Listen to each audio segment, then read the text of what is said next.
Okay, good morning, everybody. Welcome to our final meeting of 2021, the Finance and Audit Committee. Call the meeting to order. Welcome, everybody. And if we could do a roll call.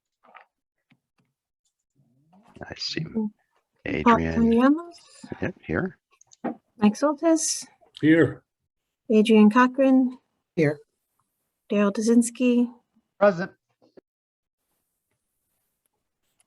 And I think that's everybody on the committee, right? Yeah, we're trying to add one more person. We're working on that. So we have everybody on the committee, so therefore we do have a quorum. Cool. Mm-hmm. Excellent, thank you. And looking at our attendance, I don't know if there's anybody that I need to acknowledge from the public, but for those of you who are joining us this morning, good morning. And we'll get started with our first agenda item, which is to review and approve the minutes of the November 19th meeting. Do I have a motion? So moved. Is there a second? Second, Daryl. All right, and I assume there are no edits, comments, revisions to the minutes. All right, hearing none. All in favor? Aye. Aye. Anyone opposed? I'm abstaining, given that I was not in attendance at the November meeting. Thank you all for carrying on in my absence. I appreciate it. Thanks so much. That moves us to our review of spending to date. David? Thank you, Paul. Good morning, everybody. Could someone double check and make sure that the screen sharing is enabled, please?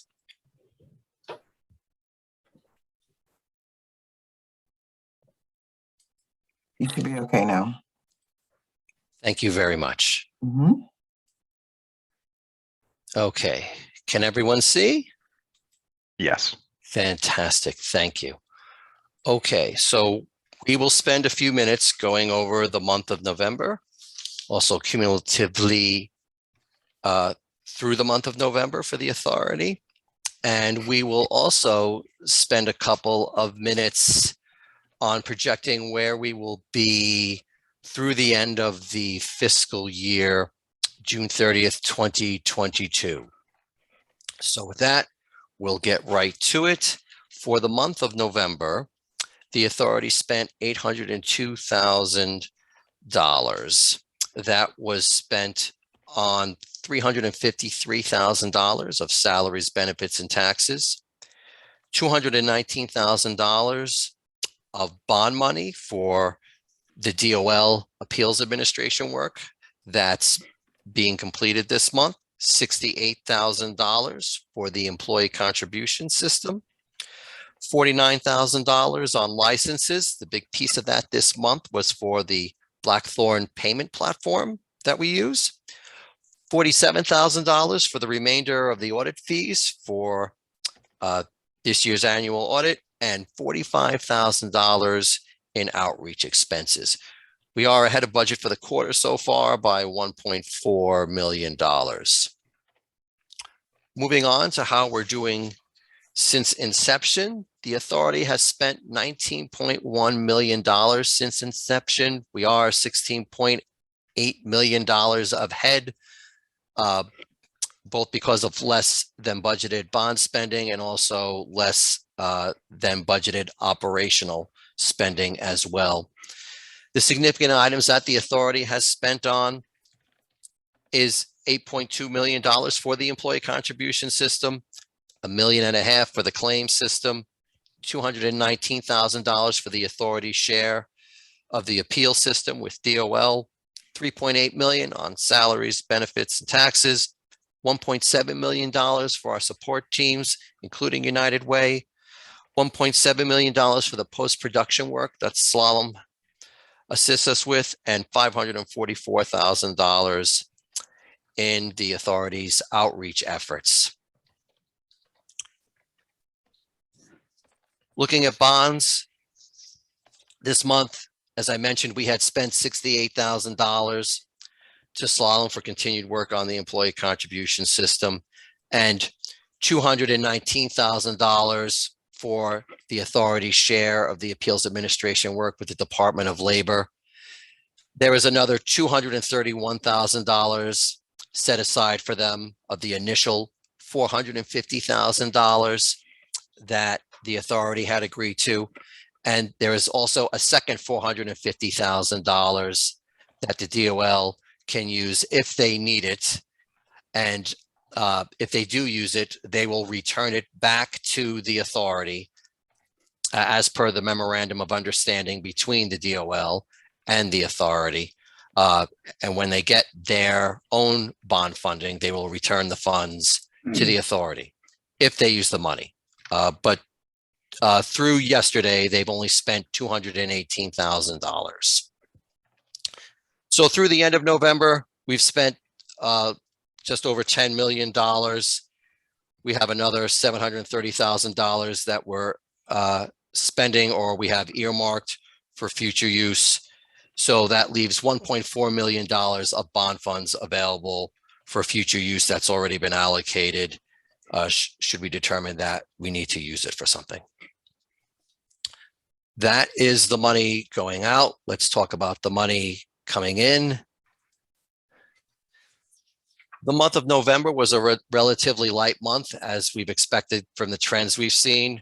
We brought in just under $1.1 million, paid our monthly seed repayment of $318,000. So there is $287.9 million in the fund balance at this time. We are ahead of budget so far for the quarter by about $34 million. And we did budget conservatively for contributions.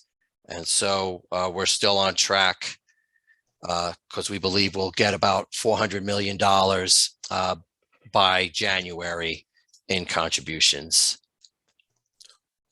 Cumulatively, where we are as of the end of November, we have $300.4 million of contributions we've got in so far. As of the 15th, we got another $400,000 on top of that. So we're rolling right along. And again, we are ahead of where we thought we would be. So we're pleased to see that. So where do we think we will be by the end of the fiscal year? In terms of our operating budget, based on what we know now, and admittedly, we are still a relatively new authority, so things are always changing, and we are always reevaluating and monitoring our expenses very carefully. But as of now, we believe we will be ahead of budget for expenses by over $679,000. There are some ups and there are some downs in terms of where we think we'll be ahead and where we think we won't be. The significant items of where we think we'll be ahead are as follows. We think we'll be ahead in terms of grievance adjudication, which is the authority's share of the DOL appeals operational work. We had originally slated $1.7 million based on the estimate that we got from DOL. That will be about $600,000 for this fiscal year. So we'll be ahead by $1.1 million. Our temp usage is less than we originally envisioned. So we'll be ahead by about $353,000 there. Our occupancy expense, we got some updated estimates from DAS. So we'll be paying less rent, for lack of a better term, to the state. And we expect that amount will be by about $265,000 better than budget. And the stride fees are coming in less than we expected. The usage wasn't as much as we thought. We thought there would be more employers paying more often during a quarter, but it turns out that many of them are just waiting till the end of the quarter to pay. So that's so even though the contributions is more than we budgeted, the timing of when they pay wasn't as often. So the stride fees we think will be better than budget by $244,000. There are some unfavorable budget variances that we do have. The largest one is almost $1.4 million of post-production work with Slalom. That's not because there was so much more post-production work than we thought there was going to be. It's primarily due to a timing difference. We thought a lot of this was going to be paid in the prior fiscal year, and it wasn't. It turned out we paid it in the current fiscal year. We do monitor our post-production work with Slalom regularly. They send us updated numbers every few weeks of where they think they'll be compared to the statement of work we entered with them. And the latest forecast shows that they'll more or less be where they expect it to be in the statement of work for in totality for both fiscal years. So as you might imagine, there's a lot going on, and some of these things tend to be more technically complicated than we originally envisioned. But on the whole, we are on track. Outreach efforts, we believe that we're going to need some more employer outreach efforts to make sure employers are aware of their responsibilities. And we think we'll need it in tandem with the benefit program that's rolling out. That's been rolled out now, and the payments are going to start next month. So we really want to bump up the employer outreach of it more than we have originally budgeted. So we're thinking about $200,000 more than we had originally budgeted. The good news is we have about $700,000 of seed funds currently that are still unused by the authority. So we envision using a portion of those to pay for those outreach efforts. And finally, the one item I wanted to mention that will be over budget was our furniture and fixtures. That's our allocation for the build out of office space for the authority at 450 Columbus Boulevard that will eventually call home. We hadn't originally budgeted anything for that build out, but since the occupancy expense that I had mentioned previously is so much better than budget, that will cover any of the build out expenses that we're working on with DAS to cover that. Moving on to where we think we'll be in terms of the contribution budget by the end of the fiscal year, we expect to end up at $233.5 million. Again, we think we're on track for the current fiscal year to be at about $400 million, maybe a little better than that. Well, actually, by January 31st, we expect to be at about a run rate of $400 million. We think that'll pick up a little bit in the next calendar year. So by the fiscal year ended June 30, we think we'll get about $413 million. That's based on run rates and our actuarial assumptions. The benefits piece is $250.5 million. That includes two things. Number one, it includes the $20 million deposit that we had to leave with Aflac. And there's also what I call a ramp-up period that we're expecting at the early part of the program, where the benefit requests will be higher than they would be during the later part of the year, or later part of the year when the program has been up and running for a few months.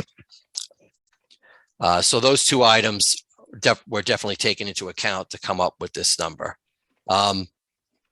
Claims and benefit administration, that's slightly better than budget but that's only a timing difference. We're paying them 1 month later than we thought we were going to when we budgeted, and everything else is the same as budgeted. So we are on track. We're definitely better than budget in terms of where we think the contribution fund will be at the end of June. Those are our projected numbers and our financial summary. Does anybody have any questions? David, I have a few questions. Yes, Mike. Good morning, and thank you for your comprehensive report. And these are probably little detailed questions, but you mentioned spending some money for employer outreach. And I just recall whatever the number of employers that are enrolled, I remember being impressed that we got to such a high number. So what exactly are we looking for with that employer outreach? And I can answer that if you like. So, Oh, yes, sure. okay. Yes, thank you. Good morning, Michael. There are two issues that we have with employer outreach right now. One is we have employees who are applying for benefits whose employers we do not have as registered. And so what we've asked Aflac to do is to keep track of that for us. So that lets us know that we still need to do some outreach to those employers. And as the number of claims continue to rise, we imagine that that list is going to grow. And we wanted them to keep track of that for us so that we can do additional outreach to those employers. And the mailing, which is what we do, which is the least expensive way to find the employers, can be fairly costly. So it's probably a pretty conservative number when it comes to that, but that's part of what that cost will cover. There's still more employee education that needs to happen. There is more than a fair amount of confusion between the changes that are happening with the Family and Medical Leave Act itself and how it relates to paid family and medical leave. And it really doesn't seem to matter how many slides or diagrams that Erin and I put together. This is a problem, and we see that. So we think that we may have to use some different means to start to explain this and educate employers about this. And then, so those were the two primarily. And then, finally, we know that employers are still going to continue to need more materials so that they can continue to explain family and medical leave and paid leave. So that budget's probably a little conservative. I don't think we're going to spend that much, but we've also found that when we put billboards up on 91 and we think we've covered all of 91, then there's a part of the state that we've missed. So, and then we figure, well, actually buses work better or trains work better. So we just wanted to make sure we had enough to give us the flexibility to be in all the places that we need to, and print publication. And we're also planning for more radio as well. And radio it's very effective, but it's not inexpensive. And so that's what we're looking for. Okay, thank you. Mm-hmm. One of the items mentioned was rent to the state. Yes. So, do we have a date by which we intend to be in person in an office? We did, and now we don't. We did. We thought we'd be there in January, but there's been some transition in the staff that has the responsibility for moving us into our space. So we're waiting for that person's successor to be appointed and I believe it's a gentleman, get his feet under him. So our goal is to be in some sort of space in the first quarter. And that's really the goal. Good. And with that, it will be a space where people can gather. Will continue to be a hybrid because that allows us to have the least expensive footprint. So what our teams want is an ability to get out of their living rooms, dining rooms, kitchens, and be together to do work when being together and doing work is more effective, but still have the flexibility of working from home. And I think the best thing about our model, and I've said this many times before, is it really allows us to draw the best talented people from all over the state, because you really don't have to live within a certain proximity of the office in order to be able to do the work. So we have people that live in New London County, Fairfield County, Bridgeport, Litchfield County, who I don't think would normally have applied if we had a requirement that they had to be in the office every day. Sure. So this really gives us the flexibility to get really great people who will work and come together with their groups when it's mutually convenient and when it meets our business need. Okay, thank you. My last question. When you reviewed, David, the bond funds, we had a surplus or a balance of $1 million and change. And do we have any anticipated, or what anticipated expenses do we have coming up that would draw from those bond funds, if any? David, It's up to you, Dave. Do you want, I can answer it if you like. Sure, go right ahead. That's, Okay. yes. He barely says no when I offer to answer. So, I actually can't recall a time when he said no when I've offered to answer. Yes, so that money is set aside for two reasons. We are still enhancing our contribution system. So we have there's a whole list, it's called a backlog of things that we would like for the system to do, some of which we will do, some of which we won't. So it's more like a wish list, and it's very carefully managed by Lori and Stephanie and her team. So they meet about twice a week to determine what on that list should be a higher priority that we should be working on. So that's one. The second is we just built and will finish and will deliver in its early stages the claims appeals process. And we don't really know whether what we have is going to meet all of the needs of people who will use it, because that's just generally how IT works. You try to get as much input as you can, you think you build what it is that you need, but we only built it in 2.5 months because there wasn't a lot of time. So we also wanted to leave a reserve to see if it works the way we hope it will. We have had user testing. When people actually start using it. And if we need to enhance it, we don't want to be scrambling and going back to the bond commission to say, we underestimated. So we tried to spend very conservatively in building it and then leaving that balance for other enhancements we might need to make. So that's really what it's for, primarily. All right, thank you very much. You're No further welcome. questions. Okay. I have a follow-up question, Andrea. Yes. In responding to Mike. So David, you're off the hook. In responding to Mike, you mentioned identifying those employers who are not yet enrolled. So as you receive requests for or claim or benefit requests, you've identified employers who are not enrolled. What is their contribution responsibility? Is it retroactive or is it prospective? It's both, actually. And Dave, do you mind not sharing unless anybody needs to see the screen again? I'm just having a hard time kind of seeing everybody. Thank you. It's actually both. The grace period for withholding the contributions from employee wages ended at the end of September. So what we've been telling employers that have not yet registered or withheld is that now they have to have a conversation with the Department of Labor to determine whether they can get some degree of permission to do some retroactive withholding. No, we have our deputy commissioner on, and that's not a conversation we've had with him or the commissioner yet. And how far back they would be willing to let people go, employers go, and how much they would be willing to allow them to withhold. The withholding in the grace period was up to 1.5%. But if they haven't done that, then the law is very clear. The employer is responsible for those contributions. And at some point, David and his team will have an opportunity to talk to you about the detail they've been working on in terms of working with employers through a fund recovery process to get from them what they haven't contributed. So it's not pretty, is all I can say.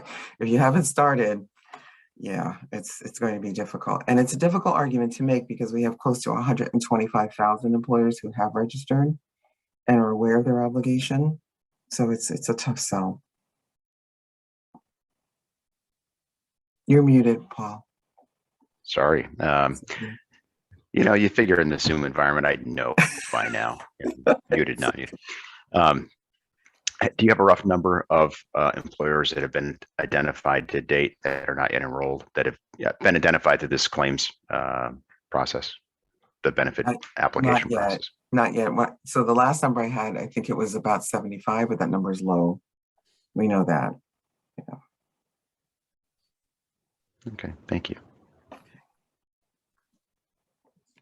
Any other questions for David on our financial reporting?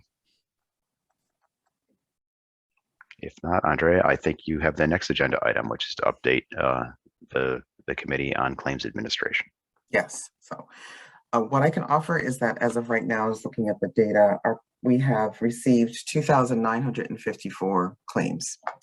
So I'm actually going to go to my dashboard, which I have on another screen. And I can tell you that more than 1,000 of those claims were for birth and pregnancy. 834 were for a person's own serious health condition, and 778, so close to 800, are for bonding. We're seeing a slow uptick in the numbers of claims for care of a family member. That was about 165 last week, and now it's at 285. And so that's generally, that makes up, so it's pregnancy and childbirth and bonding that really make up more than half of the claims at this moment. And we have, let's see. Yep, I think that's right. We did get some statistics. I was looking for them, but I couldn't find them on how Aflac is performing in general. But generally, they're answering the phone within 30 seconds of the time that a call comes in. They're spending about 7 to 8 minutes with each call. And their abandonment rate is, I think it was 0.2%, which is very small, which means the person just hangs up, but then Aflac calls them back to see if there was an issue. So they're doing very well. 65% of our claims, though, come in through the online portal. And that is an uptick from last week when we were at about 54%. So and do you have any metrics, Andrea, on the adjudication status of those roughly 3,000 claims that have come in? I mean, not yet, some of them settled, or it's so early that we don't have. Some have just been denied because they haven't met the earnings threshold. But I don't have specific reliable numbers that I feel like I could give you right now because they're still working on those. But I will provide them as soon as I have them. Andrea, do you have a number of how many were denied, officially denied? I don't, not yet. No. Okay. And is there a time frame, a target time frame within which a claim will be addressed? Yeah, so once a person has submitted all of their documentation, we give Aflac 5 days to make a decision. Okay. So it's supposed to mirror the federal FMLA timeframe. Yeah. Okay. Just, I believe the reason why I'm asking is the DOL portal is expected to go live soon. And so that's the mechanism for the appeal. Yes. And yeah, okay. Yeah, so I mentioned that we meet with Aflac twice a week on Tuesdays and Thursdays. So I did mention that to them yesterday, that the appeals portal will go live on 12/20, and that we really needed to get some solidity around those numbers so that we could get a sense of which claims have been through the redetermination process. And that's why I don't have a solid number, because it's not just the denial. The person has an opportunity to go through a redetermination process. And then once they've exhausted that process, then they can appeal. They're not required to go through the redetermination, but it's much quicker for them to just give Aflac the opportunity to review that denial and then make a determination as to whether or not the claimant wants to go to the appeals process. Right. Okay. Thank you. You're welcome.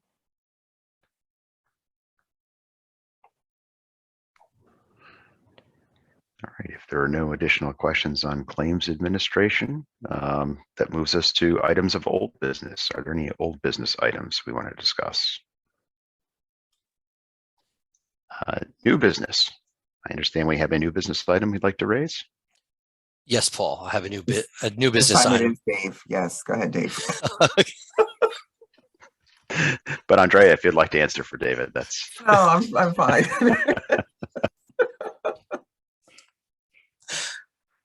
Okay, well, of course, Andrea can always chime in whenever she wants and steer the ship in the direction as intended. I did want to spend just a couple of minutes talking about fund recovery, which we actually already started that conversation a little while ago. As we mentioned before, we have done outreach efforts to employers to get them registered. And we've also been reaching out to third-party administrators, TPAs, for those who use third-party payroll processors, and making sure everyone's on board and paying what they should. But we do realize that there will be employers who underpay or don't pay at all. So we have been working on a workflow for how that process will look. We worked with Slalom and we've started mapping out how that will work in terms of a process and procedure. We worked with Erin and Michael on the legal end to make sure we knew what our policies were in terms of late fees and penalties and things like that. And one piece that we've also started looking into was exploring options to use an outside fund recovery agency, one already contracted with the state because they have experience collecting government debt. So we started looking into that. And the reason we started along that path is because there's a lot of things with fund recovery that you need to know and you need to do. The Fair Credit Practices Act alone has a lot of things that you need to be compliant with, and you really need some expertise on that. And the authority itself was never intended to be a fund recovery agency or a debt collection agency, if that's a term some might be more familiar with. So that's why we've started exploring that route. And the other thing we're also looking at as part of looking at that workflow is there will be some bad debt that the authority will have to recognize and record. And so what will that methodology be and how will we determine it? So we've also started thinking about that and how we want to approach that. So those are some of the things that we have been thinking about, we're approaching, and we're really starting to dive into. And that's really the next significant phase of the finance team's work at the authority, is determining how we will approach fund recovery and ultimately how to record it. Andrea, is there anything you would like to add? Okay. Does anybody have any questions? Well, I'm just trying to understand this bad debt issue. I mean, if the financial obligation is the employees, and I understand the problem is the employer did not withhold, is there any, so we're going to go after the employer for the amount of money not withheld. Is there any option to go directly to the employees to get the money not withheld?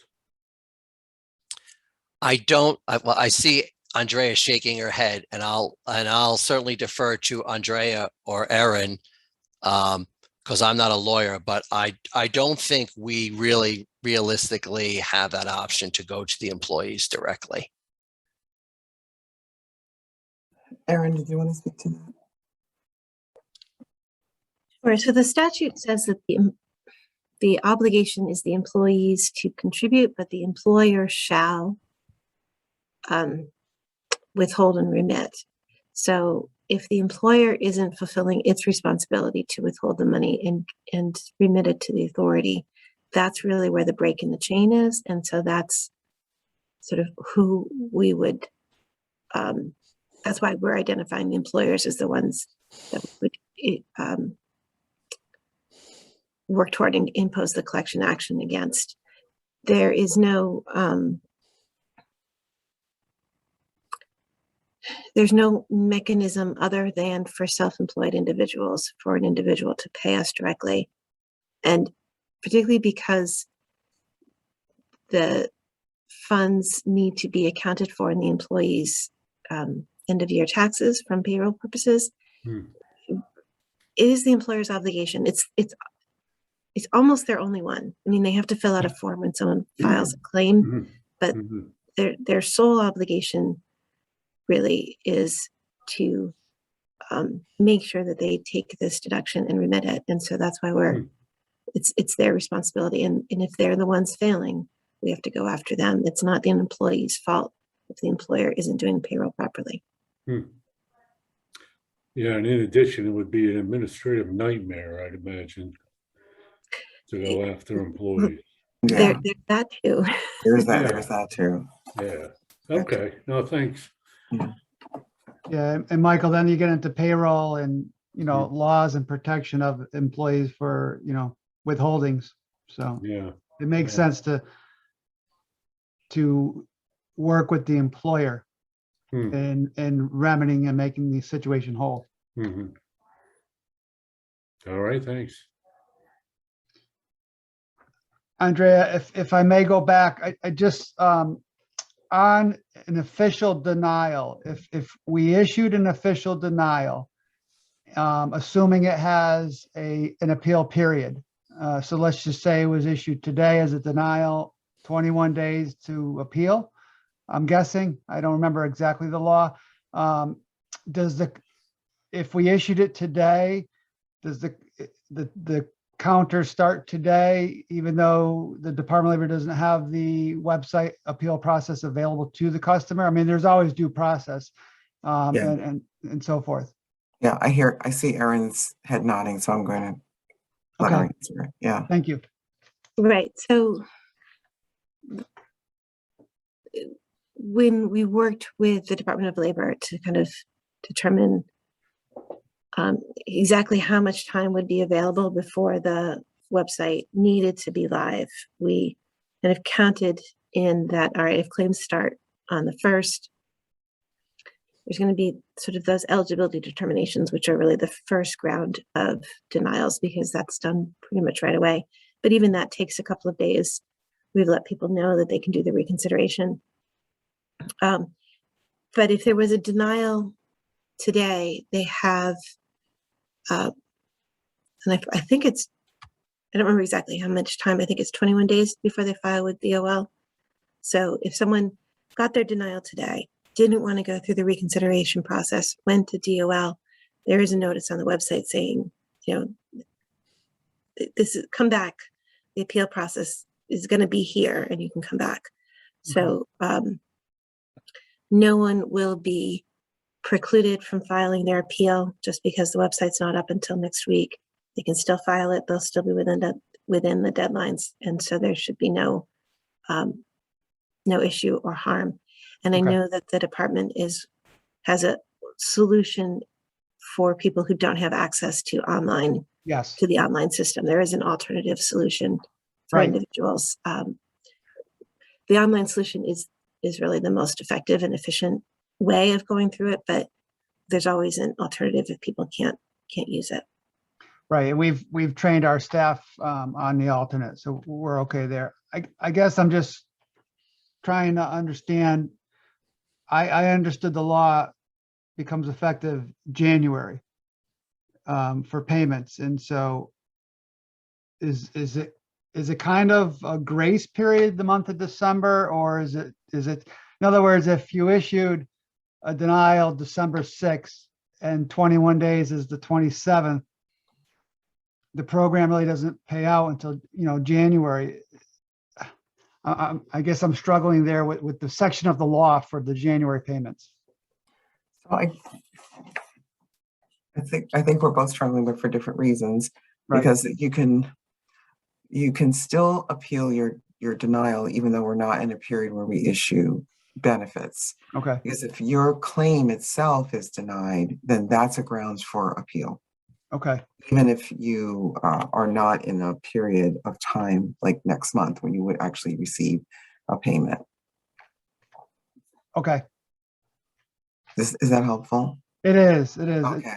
Yeah, it's a challenge, but and I think that we would, good cause comes into play as well. So, there may be confusion or whatever, and we'll address it. Okay. Thank you. You're welcome. Okay, Andrea, I think you wanted to share some claims intake information. And so thank you. This is actually a slide that was provided to us from Aflac that took me forever to find, but I finally found it. All right. This is what they shared with us I think Tuesday. So you can see that they have this pie chart on the left that gives us essentially the statistics that I just shared with you, that the majority of the claims are related to pregnancy and childbirth and bonding. And then there are more claims as of today for one serious health condition, and we are seeing an uptick in the care for a family member.